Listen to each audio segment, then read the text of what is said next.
Happy birthday to you, Bossing Arcel. Ayan, alam mo naman, ang prayer ko palagi is, syempre, kalakasan. Importante yan. At saka maging positibo lang sa buhay. Nagpapasalamat din ako sa'yo, syempre, dahil nandiyan ka palagi para sa channel ko. To support me. And pasensya ka na hindi kita laging naaakyatan or hindi na talaga naaakyatan kasi alam mo naman na busy ako, nag-aaral din ako. So, ang hirap i-divide yung time.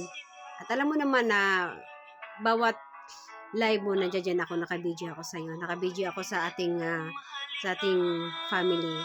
Ayan, enjoy your day. Yan, more birthdays to come sa buhay mo. Basta lagi mong pagkakatandaan na importante sa atin yung magiging humble tayo. At saka dapat lang maging sentro si God sa buhay natin dahil yun ang pinaka-importante. Pag si God ang naging center ng buhay natin, everything will be smooth.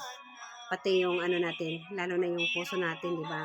Dapat laging malinis. Kaya forget na the past sa mga nagkaroon ng sa ating buhay, nagkaroon ng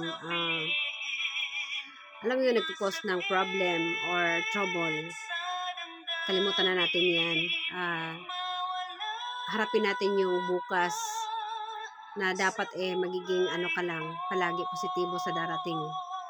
Ayan. So, maging humble lang tayo palagi. At saka, syempre, praying for your family as well na okay ang lahat. Okay sila. Ayan. So, maraming salamat sa iyo. Thank you sa support mo and happy lang palagi, ha?